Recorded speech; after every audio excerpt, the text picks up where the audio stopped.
Ladies, gentlemen, boys and girls, children of all ages, welcome to Breaking Bells.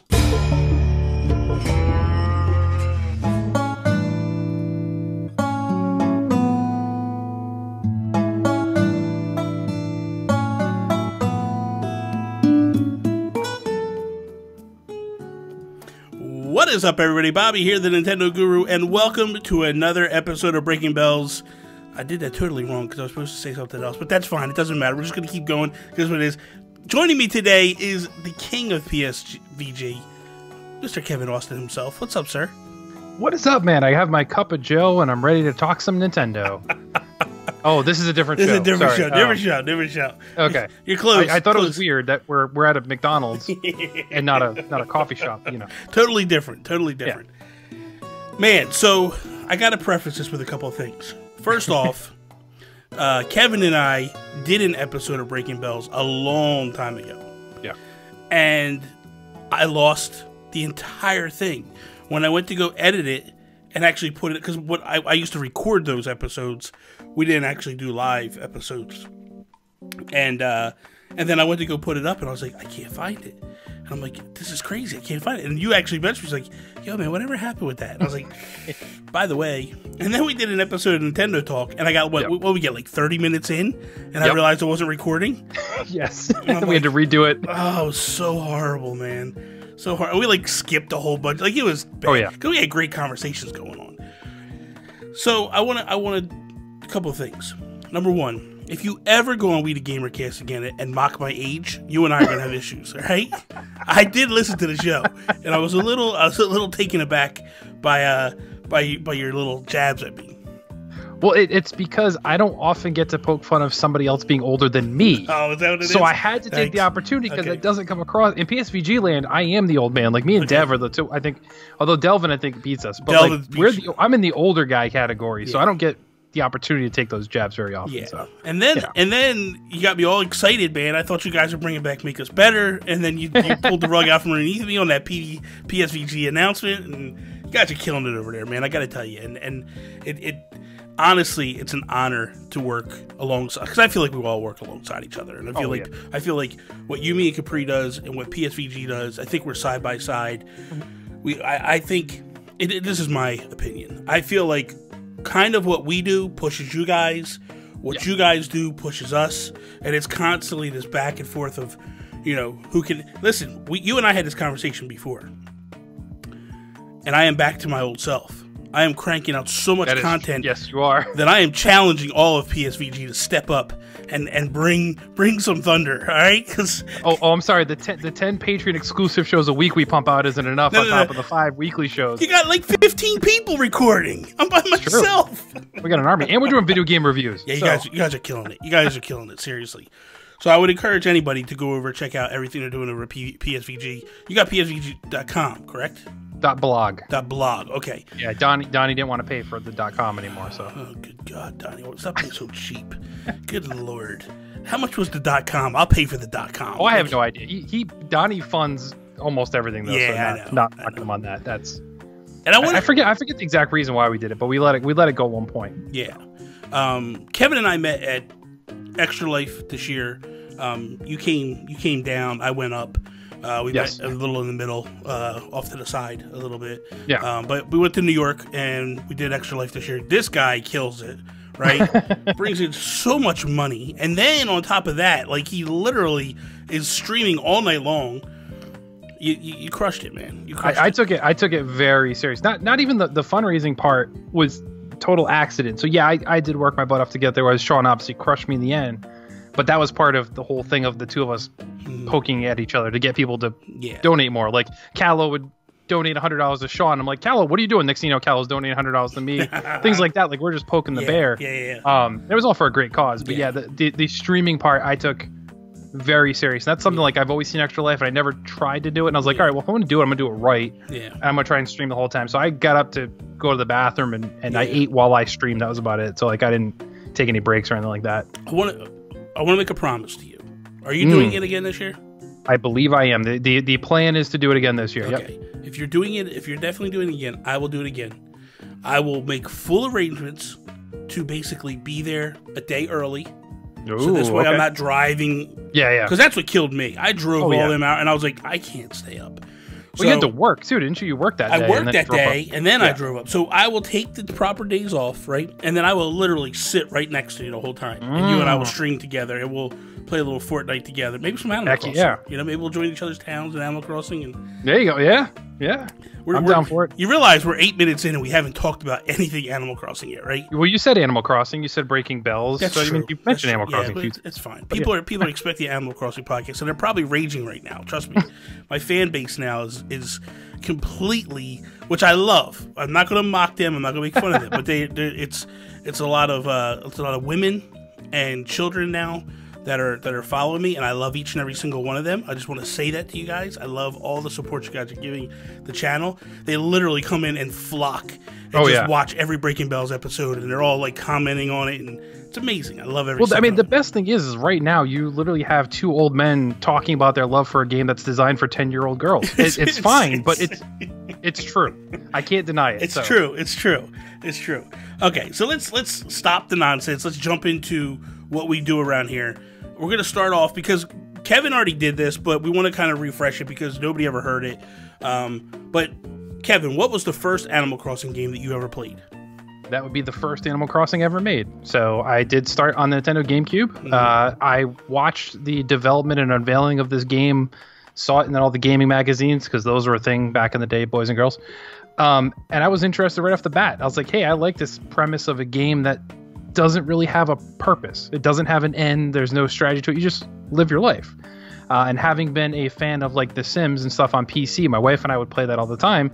This seemed to be a much easier evolution to transition to. We weren't buying expansions every 6 months and dropping, $60 to get some costumes and the right for your kids to go to school or whatnot. Yeah, right. But Animal Crossing was a hit for me right off the bat. I like the weird and unusual games, and at that time there wasn't anything else like that. Yeah. Harvest Moon was probably the closest thing. But even that, those are two very different styles of games. Absolutely. So Animal Crossing got my attention, and I started right with the GameCube. Nice. What is your favorite Animal Crossing game? See, that's a tough one. So it's a real toss-up between the original and then New Leaf. Mm-hmm. New Leaf just did so many great new things. Mm-hmm. But I think if I were comparing hours to hours, which Donnie mocked in Nintendo Shack, why Animal Crossing fans always talk about how many hours they play. Okay, hold on for a minute. Can we just answer that? Because yes, I can answer. I can tell you right now. I was screaming at it. Yeah. So the reason is because you can't beat Animal Crossing. No. The only way to measure how much you know about it is how long you played it for. Yes. And the idea, Donnie, listen to me, Donnie, because I was doing the same thing. I'm like, this jackwad, is he really doing this? So here's the thing, Donnie. You measure the time because that essentially tells people, like, hey, this guy is serious about, the guy or girl is serious about their gameplay with it, because someone that puts 20, 30 hours in, they haven't even scratched the surface of this game. This game is seriously a long, drawn-out thing. Like, 20, 30 hours, there's no way you filled the museum. No. There's no way that you're laying paths. There's no way you unlock the roost. There's no way you're doing all this stuff. You're not even getting Gracie Grace furniture. Like, there's so You haven't much... even seen all the seasons if you haven't played that long. No, like, you haven't... You have to play for a year just to see the game at its core concept of what it is. Exactly. Let alone all the extra stuff you're talking about. I agree 100%. So continue. I'm sorry. So I think if you're comparing hours, I played more on the GameCube than I did on New Leaf. I think it was just that time of my life it was easier to play. Yeah, of course. And I would be like off of work on a weekday with no kids, and I would just sit there and play Animal Crossing for 8 hours, just catch fish. Yeah, that's how it was. And just something about how simplistic it was. The emulators that were in there were awesome to be able to play the NES games. Like that was a big draw. Yeah, it was fantastic. So I think the original is still my favorite, but New Leaf is a very, very close second.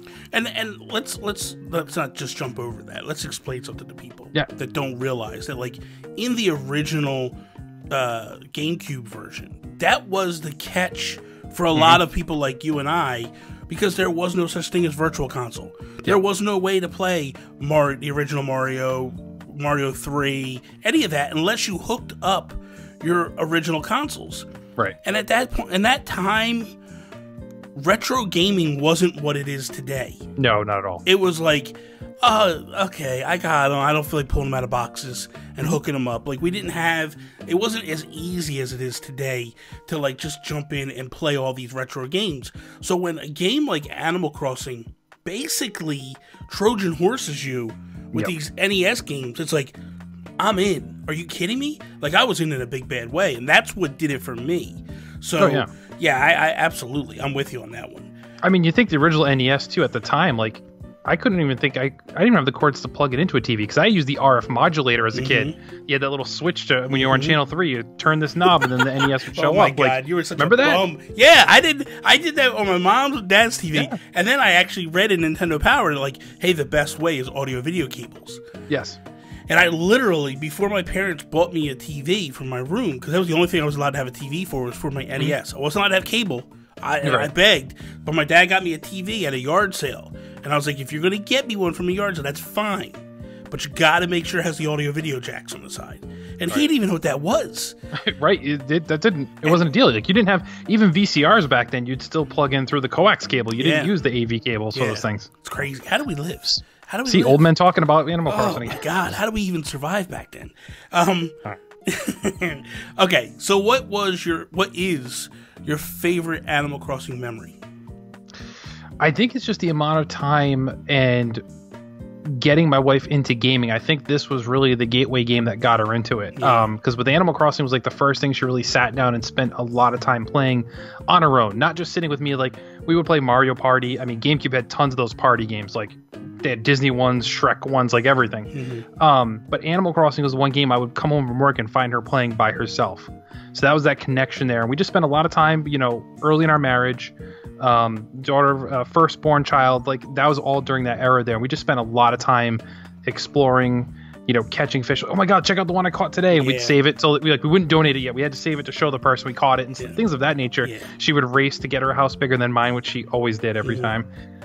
Just things like that, just spending the time with my wife. And I'm hoping that with this new one, I'll be able to have that same experience with my kids now that they're older, because they played New Leaf, but New Leaf was a very much exclusive experience for like one person to really experience at a time. Whereas this one, you can really reach out and play together and do things together a lot easier. So I'm hoping that this grabs my older kids, and might even be the first game that my 4-year-old, well, she'll be 5 at the time, will start playing with. I'm hoping, because it's a family-friendly game. So I'm really just looking for more of that, but easily the connection and just the time spent with the loved ones is really what made Animal Crossing for me. How many Switches do you have in the house? One. Okay. So, all right. So you're in that situation of, what do I do? Which way do I go here? So I guess you're just sharing everything. I think that's what we're going. And I trust with all the customization we have with New Horizon coming up, I'm all for letting my wife do that. Because as cool as that stuff is, like the terraforming, stuff like that, she would be much better at that than me. Like, I just want to get in. I want to help expand. I want to help unlock any buildings we need to do and upgrades and stuff like that. I'll donate money to whatever we need to do. I'm all for that. But as far as like, I want the path to be here and this hill should be right here, let that go to her and my oldest, because they'll love doing that stuff. So I'm not as concerned with it. I do worry. The one thing that does concern me is, like, I was like, this would be a great game to play on lunch break at work. But if I take the Switch, my wife can't play it all day. She's a stay-at-home mom, so she's got the little kids to take breaks and play. And it's a safe game to play in front of kids. So it's like, so I'm this close to pulling the trigger on a light if I can. You should do it. And then I got to buy 2 copies of the game though too, because that'll be the other problems. We'll be fighting over the game. Well, here's the thing. Okay, do you have? So the Switch is you're the main person on the Switch, right? Yes. Okay, so if you get a Switch Lite, the profile would transfer over. So essentially you could play unless you decide to play at the same time. That would be my one concern. But if we were playing at the same time, I wouldn't be connected to online, so I don't know how that would affect things.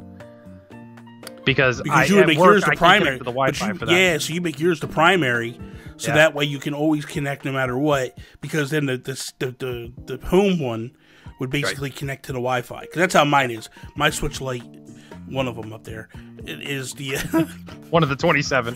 Whatever. One of them back there is the primary, and then the one here that's docked in to the Switch here is actually my home base one. And that one, every time I go to play, it checks the internet to make sure I'm allowed to play that game. Right. Then it goes. So I could do it that way. But then I'm like, I want to live in the same town as them and stuff like that. So I don't know if that really like juggling 2 games, which I could easily do. Juggle 2 towns, because then I can maybe have a different fruit that I can give to the other town, you know, things of that nature. So there are some benefits there. Yeah. I just don't know if I'm ready to drop almost $300 just to be able to play it again in another console. That's my one thing. Makes Not it sure tough. yet. Makes it tough, right? Because you're just like, do I really want to? Do I not want to? Okay, so let's just go through a couple things here. I just want to I want to kind of just touch base with things. Yeah. So obviously you played GameCube version. Yep. You played the DS Wild World. Yeah, that was my least favorite. That one was hot garbage. Yeah, to steal your term there, I hated that one. It was bad. It was it was good. I appreciate what they were trying to do. I just think the execution was very poor. Yeah, what they were able to do was good, but it was so watered down. Yeah. No holidays, so much stuff just missing from it. So that's the City Folk. You played that one. Yep. Well, I mean, which is basically a port of Wild World, just with the city thrown in there. Yeah. And then New Leaf, obviously. Now, did you play Happy Home Designer? I did. Okay. I got looped into that too as well. What was your thoughts with Happy Home Designer? I actually didn't mind it as much. I get what it was trying to do. It wasn't meant to be, an Animal Crossing sequel or another Animal Crossing. So I appreciate what they were trying to do. It was very simple, very easy to jump in and out. So overall, I didn't hate it. Yeah. I'm just not sure what the purpose of it really was. Yeah. That's kind of really what it was. But I didn't mind at all. I mean, heck, I didn't even mind Amiibo Festival as much as people hate that one. There was some. The mini games were good. The core game was bad. Yeah, the actual board game, trash. The rest of it, like, dude, there's a trivia contest in there, which was fun. The Desert Island Escape. Desert Island was the best part of it, hands down. Like, that could have been a whole game. It was great. It was amazing, and they actually moved I had all the cards, so I could scan them in, like, have all the different players in there to do that. That part was awesome. So I even had that too. So as we make the turnaround here, and that's the reason why I bring these up, is my question is now Amiibo. Where do you stand with Animal Crossing Amiibo? So I still have most, if not all. I might be missing a few. The issue is the cards I had, those are long gone because when the Wii U was dying down and Amiibo was kind of going away other than the Smash Amiibo, my 4-year-old, who at the time would have been like 3 or 2, really liked looking at the cards and playing with them. So I just let her do it, and now they're all gone. So that part kind of sucks a little bit, but I still have all the Amiibo characters. I didn't trade any of those in. I didn't sell any of those. Yeah. So I still have all of those ready to go for whatever they're going to do in New Horizons. Yeah, it'll be interesting.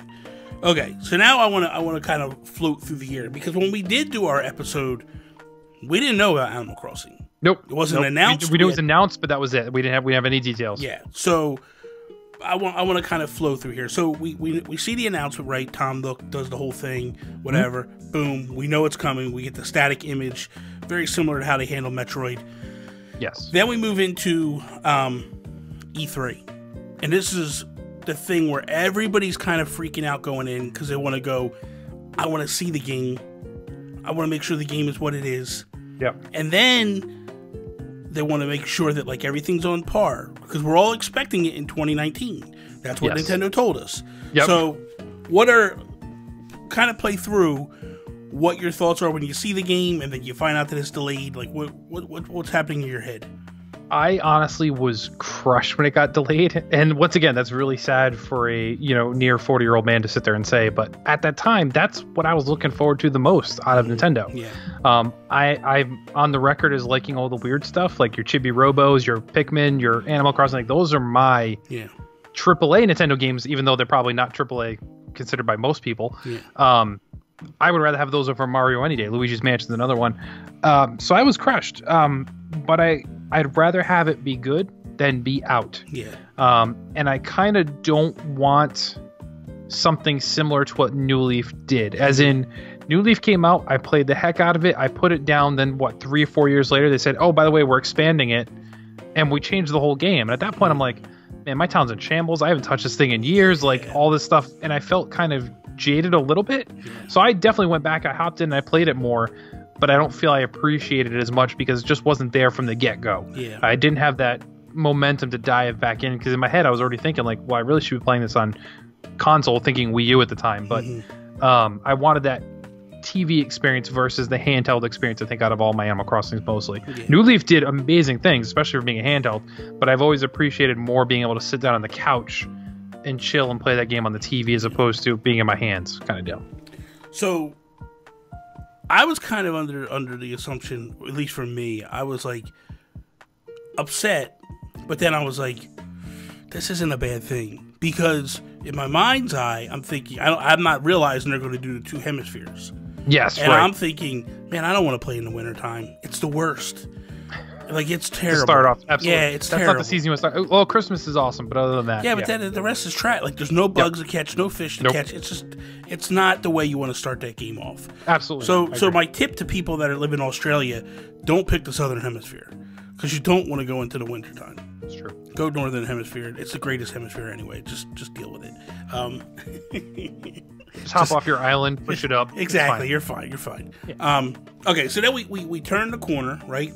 And Nintendo basically goes radio silent. We don't hear anything on Animal Crossing at all until the Direct.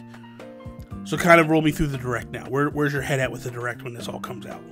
So much like every Nintendo fan, we were thinking, where's the Direct? Where's the Direct? Where's the Direct?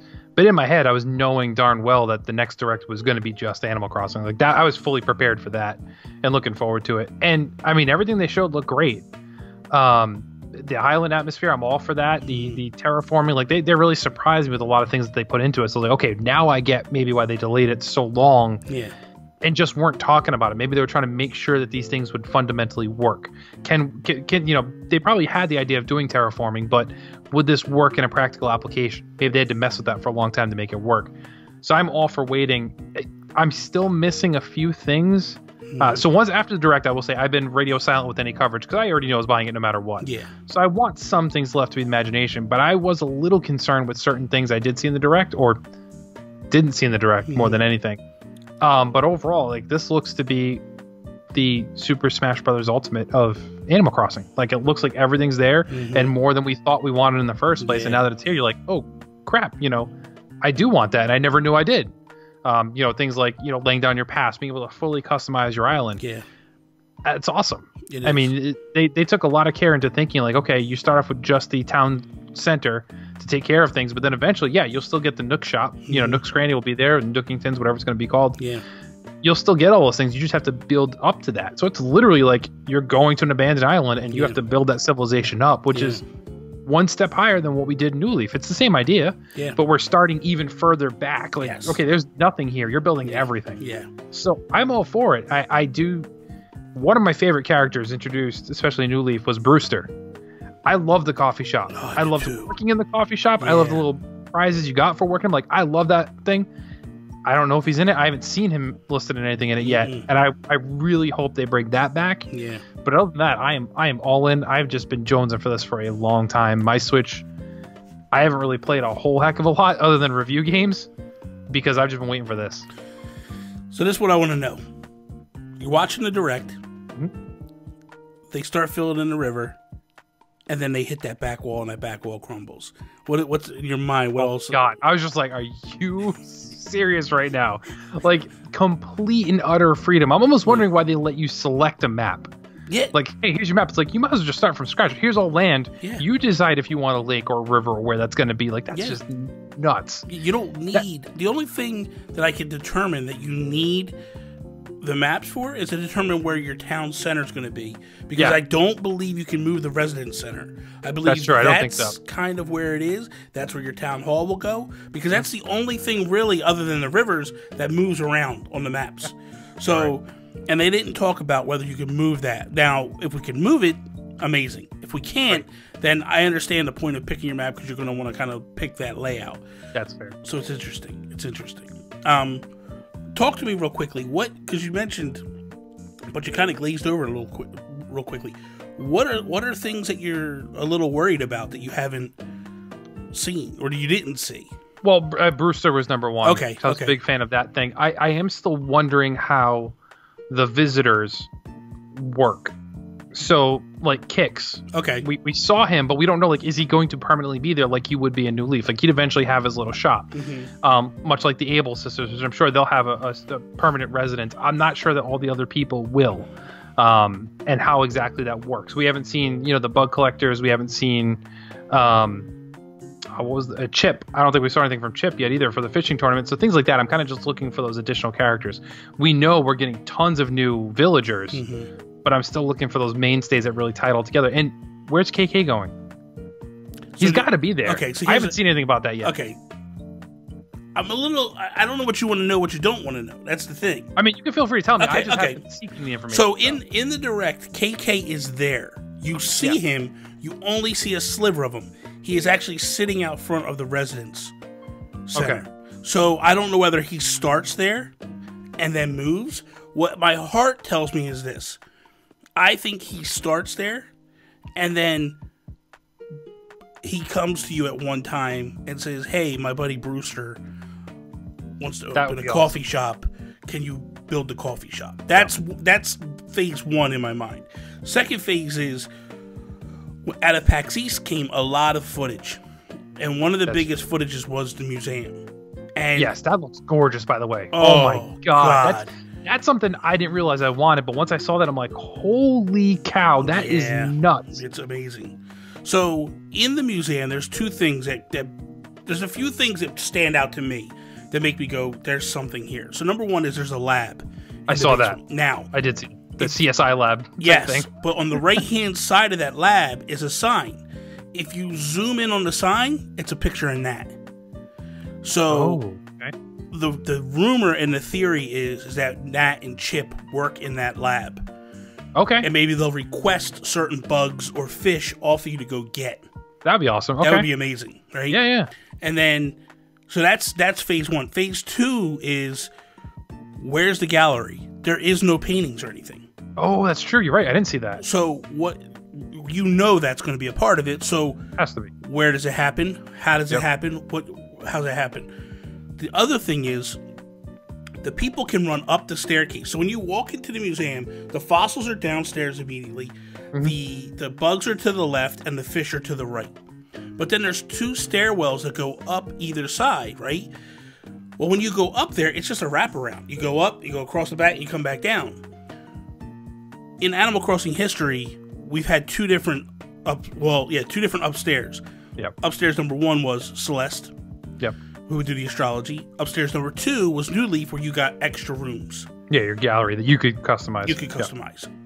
I'm partial to thinking you unlock that. Yep. It opens up the gallery. Maybe opens up a room or two for you to decorate. Yep. Probably does the astrology stuff. Yeah, I would think so. Yeah. And then probably does the roost. That's my mind. So with the roost, I'm thinking one of two things. But there's no way they get rid of Brewster. There's no way. I hope not. He was so great. Yeah. Like, such a great character. Even just going there in the morning, it was so weird. So weird. I would just go and sit there and have coffee in the morning. Yeah. And talk. I did it every day. Yeah. For no reason. Just did it every day. And it was like, this is the dumbest thing in the world. I'm talking to this guy that's not even talking to me that much. But then after a little bit, like once he realizes, like, hey, this guy likes coffee. He's legit. We're gonna keep talking to him. And little known listeners and viewers on Twitch, that's exactly how Cup of Joe and Nintendo started. Bobby would just show up, talk to Sean. He didn't really talk back to him much. And eventually they realized, oh my God, this guy likes coffee. And they started talking, and the rest is history. Exactly. And every Sunday we sit down, we have a cup of coffee, and we talk about Nintendo. It's an amazing thing. With pigeon milk. Fine. Exactly. Oh, Lord.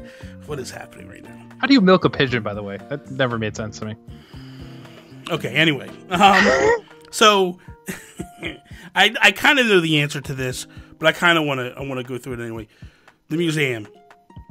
Is Kevin a completionist with the museum? I never have been, but my wife and I, when we will play, this is the mentality we always take: is we catch, we fill up our bags, we fill up our, inventory with as much bugs or fish as we can. We'd run to the museum, donate whatever we could, and then we would sell the rest. That was always the process. Mm-hmm. Same for fossils. As much as like you'd want that money early in the game, or bells early in the game. Yeah. Our methodology was always, we will go to the museum first, donate everything we can, and then you sell the rest. Yes. So we would get close to completing it every time. Mm-hmm. I am always a big advocate for buying the guide for Animal Crossing, just so you know when certain things are available and where they're best caught. So I think this time we will probably do it, though, just because of the veracity we have and the fact that we don't really have anything on Switch's landscape going forward beyond Animal Crossing. So I'm all for trying to complete it this time. So I don't know if you know about this, right?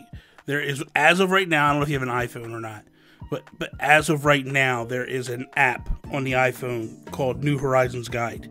You could download it now. It's free. It has ads, but you could pay like $1 to wipe the ads out. And it's got everything. It's got a countdown clock on right now. It's got a counter. It's got the wildlife. It's got recipes. It's got the villagers, my villagers. It's got all this stuff, so you can actually click through and log everything. But like the wildlife, you know, like it shows you like here's a Regis butterfly, and it shows you like how many bells it's worth, when it's available. Like it's showing you everything. So I mean, I got the guide anyway, just because I like to have the guide on my shelf. Yeah, me too. Me too. But at least that's something to hold you over for a little bit. Yeah, no, that works. You know, and so that's the thing. You know, for me, like that's where I'm going to go with at least to start to get things rolling. Oh yeah. Because that's the other thing too is like if you are a completionist, you still have to you have to play the game for at least a year just for the opportunity to be able to catch everything, let alone whether or not you're actually going to catch everything in that first year. And that's the thing. Like I think a lot of people don't realize that like to play the game, to catch everything, you literally have to play a full year. Yep. And that's why I'm sure you're of the same mindset that I'm of the same mindset of like you donate that first fish, that first bug, because you don't know if you're gonna like if you sometimes some fish are so hard to catch that you don't catch them to the last possible day of that gap that they're open. Like you have some fish that are open that are there one month. That's it.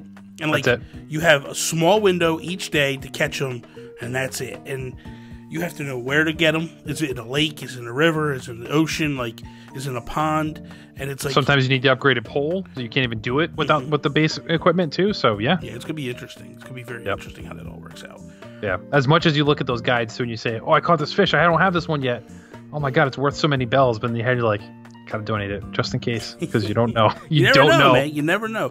Because to me, listen, bells are super easy to accumulate. Yeah, in my mind, you know, if you fish during certain times of the day, you're set. Like, and it's like from 10 p.m. till 5 in the morning. If you fish in those times, you're going to catch all the sharks. Yeah, you're set. Sharks are money. Oh yeah, which I'm wondering how that works. So now that we're on the island, is the fish values going to alternate? Because you figure if you're on an island, sharks are probably more accessible than maybe other types of fish. So I don't know how it's going to work. There was only one shark that was completely accessible on the island that you had to go to the island to get. And I think it was the great shark or something like that. That shark, the only way you could catch that was to go to the island. So the rest of them you could catch in your town in the ocean. Yeah.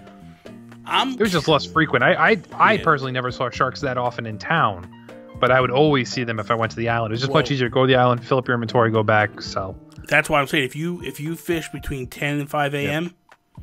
all night long, they're there. Same thing with beetles. Yes. Now, where the problem is, right, with New Leaf, I built that island to be a straight up money island. Yeah. And what I mean by that was I caught all the necessary bugs that were island exclusive. Then I ripped out all the shrubs. Cut down all the trees in the middle. So I only had the palm trees around the outside. And then I spaced them enough that there was a little bit of a gap by the time I got to them. And I would literally just run in a circle. Around and just keep grabbing them. And just keep grabbing them. And it was... I did the same thing. Oh my God. By the time I went back, I'd have like a couple 100,000 bells. It was glorious, man. Yep. It was perfect. That's how you do it. This, I wonder... Because we could stack some items, but I don't know if we could stack fish. That hasn't really, to my knowledge, that would be awesome. But I don't know how that would work. I don't necessarily see them doing that. Yeah, but that would be great if they could, and you just carry even more. Now I do know that we have expanded inventories. Yes, right? So it's showing it like in some trailers, it's showing like 12 items, then it's like 20 items, and I've seen up to 40 items. Yeah, part of me believes that's based upon backpack space. Probably. Because there was a backpack that some of them had. You know what I mean? Yeah. But it's I don't know, man. It's crazy. It's crazy to see, like, the space they're giving us now. Oh, yeah. Especially with stacking items. I mean, it's huge. It's great. You know? So, it's going to be interesting. Talk to me about crafting. What's your thoughts on the crafting aspect? So I was nervous at first, but it looks like it's very toned down, and it's more for customization purposes. Like once you build your town out, it sounds like you'll have all the shops and everything anyway. So unless you want to build something very specific, like, hey, I need to complete the modern furniture, whatever set, then if you can craft everything in there, then fine, you can push yourself to go do that. But if you don't want to craft, it doesn't seem like they're making you, other than the basic tools, it seems like, you know, your original fishing pole, your original shovel, things of that nature, the pole vault, those types of things look like that's crafting dependent, but it looks like it's done in a way where it's not going to be a burden. I don't think it's going to be like the Animal Crossing Pocket Camp, where it's like everything, you have to craft everything. Like you can't do anything without crafting. It doesn't look like that. That's what initially I was very scared for until I saw that first direct. And then I'm like, okay, cool. This is just an added thing we can do. It's not something we have to do per se. So I'm not worried about it anymore. That's what scared me in the initials, because I was just like, man, because with Minecraft, with I was playing for a while a game called My Time in Portia. Yep, I played that. And that's a game that, dude, you run up against the wall with crafting. Yeah. Oh, yeah. You have to find this item. It's like, well, where the hell's the item at? Yep. I get this massive town I'm in. I don't know where this item is. So that was my fear. Don't get me wrong. Animal Crossing isn't as big. No. But I was like, man, what if I need a specific wood that, like, the only way you get is on one of them island tours? Okay. Exactly. And the island tours are random, right? So what if I don't land on that island? So that means it could take me days, weeks to get to that island. What if you need to plant more trees because you used up all the wood on your island and you still got to wait for that tree to grow? Like things of that. It's crazy. the other thing that has me a little not worried, but just curious is how long before things rejuvenate. Right. So you chop the tree, right? It gives you 3 to 4 pieces of wood out of it. But how long before you can go back? Because is it like the fruit? Because the fruit, you shake the fruit, you get the 3 fruit. And what's it take, 2 days before the fruit comes back? Yeah, 2 or 3 days. Yeah. So man, if I chop the tree and then I gotta wait 3 days, 2 days, 3 days for the trees to come back, that's gonna hinder crafting. I think. Yeah. So that's my biggest fear: is what hinders the gameplay because it hinders the crafting. Yeah. And I guess we'll find out as time goes on. Yeah, I'm not too worried anymore. But yeah, I would share the same concerns you did early on. Okay, so Woody Cat just said she read that trees rejuvenate 3 times per day. So if that's the case, then we don't have to worry about anything at all. No, not at all. I'll have wood coming out my ears. That'll be good. Okay, so the dodo birds. Yes. This is our town gate now. What's your thoughts with the mode of transportation and all that? I think it definitely fits the theme. They definitely had to do something different because it couldn't just be a standard gateway. Like people actually have to fly into your island. Makes perfect sense. So I think the theme of it was good.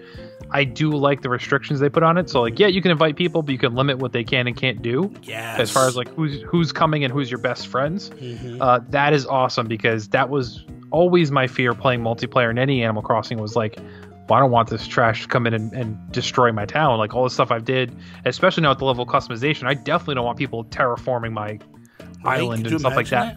Right, that'd be nuts. But you want to come and shake a tree and get some fruit, go right ahead. Yeah. Like, so I love what they did with it. I think the theme is very cool with the dodos. Once again, they just nailed the aesthetic of what Animal Crossing is. Yeah. And it's funny because like I feel the hype for this one is probably the highest I've ever seen with Animal Crossing, period. Yeah. Because all the time it's been a niche game, but now I think just because of the market saturation Nintendo finally has, the drought they're kind of in right now for, the core Nintendo games, people are looking at this. But in the back of my head as an Animal Crossing fan, I'm like, I think a lot of people aren't going to mentally get this game versus physically get the game. So I feel like things like that would turn off, but I think they just nail every single aesthetic that this is just, they put their A game. Best effort possible, making sure everything makes sense. Absolutely. All right, this is something that we talked about this week on Nintendo Talk. Pat and I had a conversation because I've heard it said over the internet numerous times from different podcasters. People that run in our circles have said it. They believe that Animal Crossing is not a top tier Nintendo franchise. To some degree, I agree. But do you believe, and I would think that you might agree with that a little bit too. And when I say top tier, I mean, I think there's 5 games that are Nintendo's top 5 games. Mario Kart, Smash, Zelda, and then maybe, I think I think Wii Sports is actually huge in the franchise, but it hasn't come back at all since. Well, it was on the Wii U, but it hasn't come back. But like in terms of #1 sales and stuff, yeah. And also you have Kirby. I think Nintendo views Kirby as a top tier, because as many games as we get, and I think sells millions. So that being said, those words coming out of my mouth, and that being said, so when I look at Nintendo, I go increments of 5. So top tier is the top 5, then the next 5, then the final 5, and then and I feel like Animal Crossing is a B tier game. And when I say B tier games, I'm looking at Fire Emblem, I'm looking at Metroid, I'm looking at Animal Crossing. Where does it turn for you? Do you agree with that statement at all? And B, does New Horizons, do you feel, have the opportunity to push it to a top tier game? So I do agree with what you're saying. Okay. I think it's definitely in that B tier. It's with the Fire Emblems, although I'd much rather have Animal Crossing over Fire Emblem. But you're right. Like you think Metroid, Star Fox, things of that nature. Like it fits in that category. Yoshi games even that people like, and they sell a lot, but they're not necessarily like the ones that when people see a Nintendo Direct, their mind explodes. Like when you see Mario come across the screen, people will go ape at the Nintendo store. Animal Crossing they did, which is surprising for me being an Animal Crossing fan. We haven't seen that type of reaction. I think what it's going to take is, #1, the sales have to get a little bit higher. I think New Leaf did phenomenal. Oh, New Leaf killed the length that it went. It was sold forever. Yeah. But you think of how many 3DSs were sold though too. Yeah. So what's that market saturation look like versus units of the game sold versus units of the console sold? I think the Switch has that same challenge where it's going to be like everybody has a Switch. Some people like yourself have 30 Switches. So that throws the number off a bit. You're not going to buy 30 copies of the game. So that market saturation is going to go down a little bit. I got 3 copies already pre-ordered, so you relax, man. That's fair. Okay, so fair. You're doing your part. You're doing your part. I think the sales numbers have to be there, and then I think most importantly, Nintendo needs to show continued support down the line. Yeah. Don't let it get stale. So, like you said, as an Animal Crossing fan, you have to play for a year to really get the full experience anyway. But we know traditional gamers will play this game crazy for a month and then maybe drop it if it's not their thing. Yeah. But if you do different things, you add some DLC, whether it's free or paid, I'm fine either way. I'd prefer more of a season pass type thing where I'm not buying content every month. But I'm with you.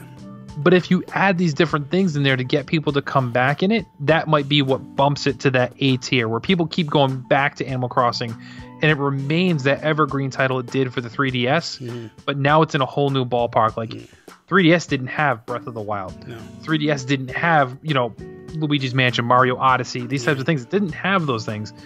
Where Animal Crossing, as great in all the additional features they gave us, at its core, it's the same game. Yeah. Zelda changed the game with Breath of the Wild. Yeah. Mario Odyssey was similar, but still did some things different. Animal Crossing is just giving you more of what you loved. Yeah.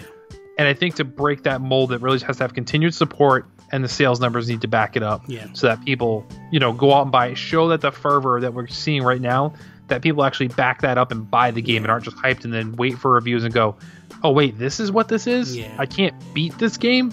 Yeah. Trash, know. So the chat, Storage Notebook just said Pokemon. So Pokemon would be out the top 5. It totally slipped my mind. Pokemon would round out the top 5. But here's my feeling.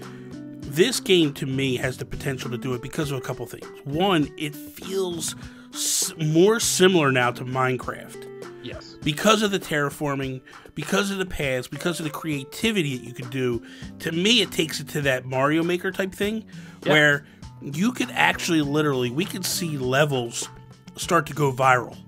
Where if they're smart, and I talked about this in a video earlier, and a lot of people beat me up on it a little bit and thought that I was crazy for saying this, but I believe you need to implement the Dream Suite more than ever now.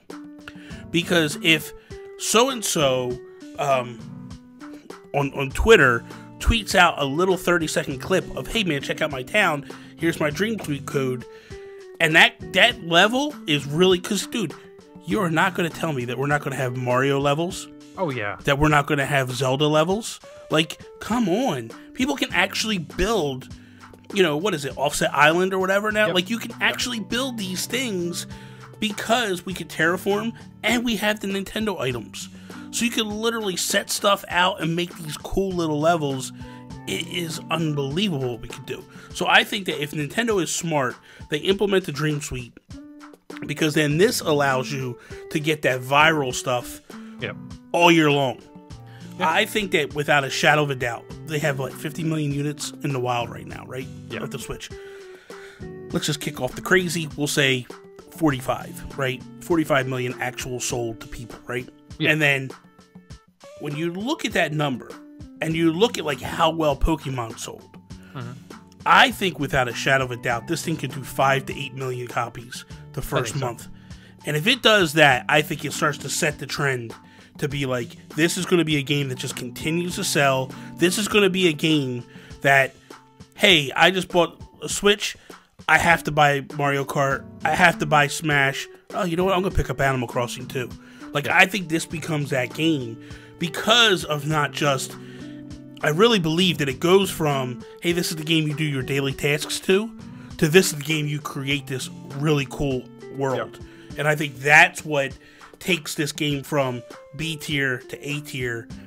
And I think this is going to be the one that, like, Nintendo, what I'm hoping is this is, because here's the thing. In my mind, and I'm getting long-winded, I'm sorry about that, but in my mind, I think that people refuse to look at the New Leaf sales, and they only want to look at Happy Home Designer, and they want to look at Amiibo Festival. And they want to go, oh, this is a broken franchise. No. Come on, dude. Because now, go on eBay and look at the prices of Amiibo cards and Amiibo. Yep. Oh, they're through the roof. It's ridiculous. We've talked about that in our Discord. We've seen that a lot. And I like the idea, too, like you're saying, of the creativity piece. So you tie that back into what I was saying with the additional content coming out. So, okay, Mario Odyssey 2 drops. Well, in celebration of that, Animal Crossing is releasing some Mario Odyssey 2 items to your island. Yes. And you could do every, hey, it's Zelda month. Here's some Wind Waker items. Here's you could just continually do that, and it gives people a reason to go back in, gives people a reason to customize, to create, so that the people who aren't the Animal Crossing diehards that will play it no matter whether we get that or not, this will get more people coming back in, and you never know. It may get that person, like you said, I'm buying the Switch for Breath of the Wild 2. Oh, wait, Animal Crossing has Breath of the Wild 2 content now? Well, let me pick that up too. Exactly what you said. Just keep that, tie it in. It's super easy. Release some costumes, which you can create your own anyway.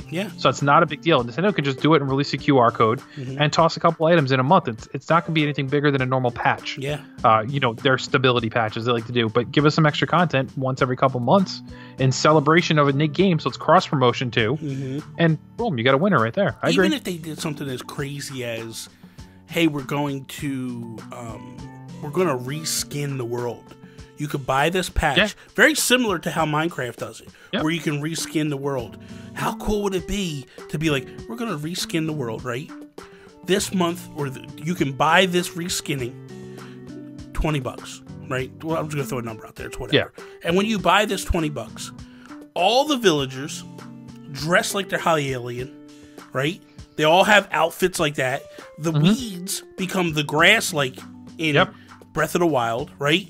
Maybe the music even changes. The hourly music changes to be similar. Bells or rupees. Yeah, man. You can do all that stuff. Dude, you could do all that stuff, and I think, honestly, it takes this game to a totally different level. Like, I don't know that Nintendo has ever done that with any franchise before. This is their opportunity. This is their opportunity to treat this just like Minecraft. And I think Minecraft does a phenomenal job with what they do. I mean, look at how old is that game? And it still sells. It's nuts. So if Nintendo can get into this mode of like, this is the final Animal Crossing we're going to make, and this is going to be the one. I mean, don't get me wrong, they're not going to say this, but if they could get to that mode to be like, this is the final Minecraft or final Animal Crossing we're going to make for 10 years, but we're going to update this thing every 3 to 6 months. We're going to give content to it. We're going to keep going. Man, I think people would lose their minds. Absolutely. And they can have that creativity or freedom to make those changes, because Animal Crossing doesn't have like lore or world building. This is literally just a town. Like, instead of people, you have animals. That's really the only thing. So you can do whatever you want. And, change Mario World Pack, make the landscape look like, the SNES game, like things of that nature. Like, it's so easy to do. And they own all the properties, so you're not licensing anything out like Minecraft. That's the challenge they had a little bit, is they had to give up some money to get licenses for the different properties they'd use in Minecraft.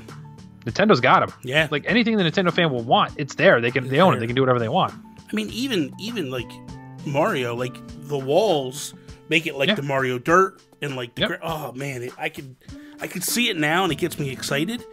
Even release villagers. You could make Yoshi a villager. He's an animal. Oh, that would be amazing. Do that at one point in the celebration thing. Star Fox. Well, they did that with Welcome Amiibo.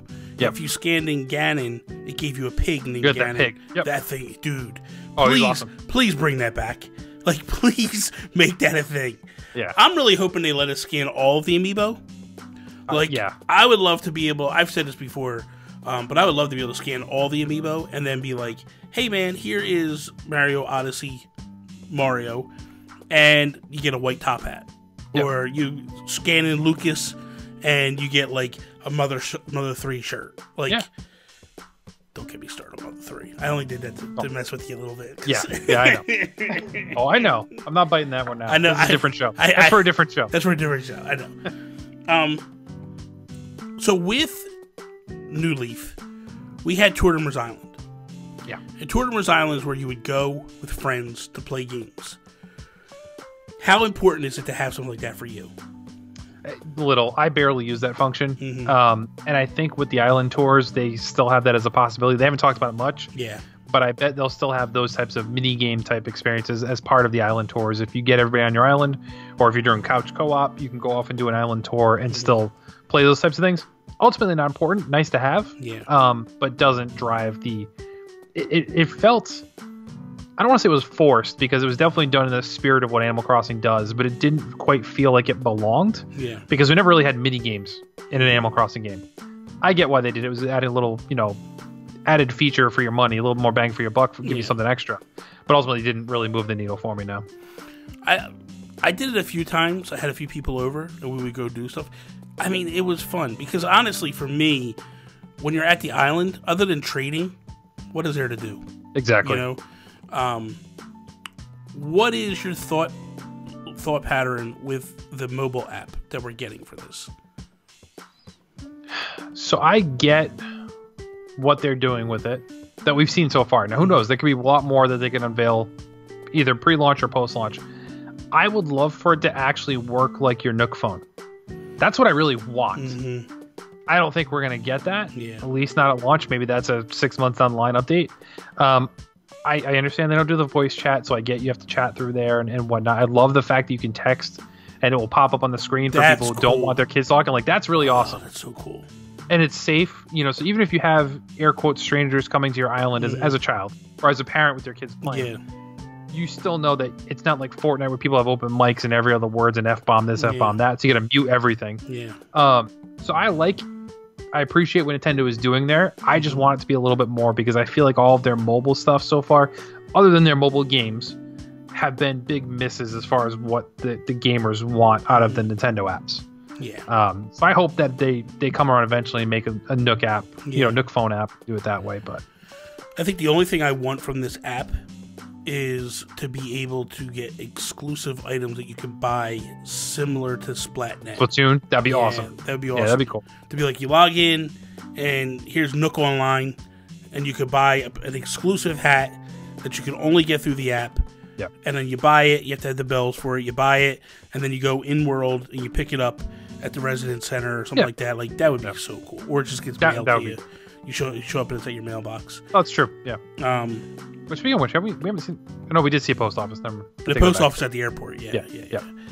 Trust me, I've been doing theory videos like I know, here, and I'm just like, where's this? Where's this? Analyzing everything. I'm giving, but I love doing it. It's fun. The island.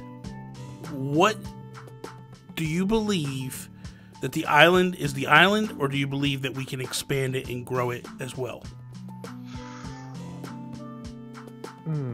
As cool as that would be, I think the island is the island. Okay. I don't see us expanding more. That would be really cool. Like if we could get additional islands, and then I can sit there and say, okay, this is my island, this is my wife's island, this is my oldest kid's island. Like that would be great. I don't see them doing that, especially considering how gung-ho they've been about being like, no, you got to use one game per Switch. Well, I guess in my mind, what I'm thinking more along the line is making the island bigger. Yeah. I still don't think. I think they got to stop it somewhere, I think. I'm so torn because they're allowing us to upgrade so much, and I feel like once you get your house really banged out, or once you hit a certain point of stores and all that, I just have this weird feeling that Nook is going to be like, hey man, we found this new technology where we can open your island up a little bit more. Do you want to do... he would be my hero if he could do that. Yeah. If we were like, hey, we're going to give you like another half an island to add. Because you're going to fill this thing out. And it's going to be like, now what do I do? You know? Because I want them to add the capability for more villagers, though, too, if they're going to do that. Because I don't want it to just be more empty space. No, exactly. More villagers, and I'm cool. Yeah, I want it all. I want villagers, I want stores, I want all that stuff. Like, hey, man, we opened it up. We're going to allow 3 more stores and 5 more villagers, or whatever. That'd be cool. You know, I would love every second of that. Trying to think if there was anything else I had. Is there anything that has you excited that we haven't discussed? Put it that way. I just want my hands on it, man. Like, I cannot wait.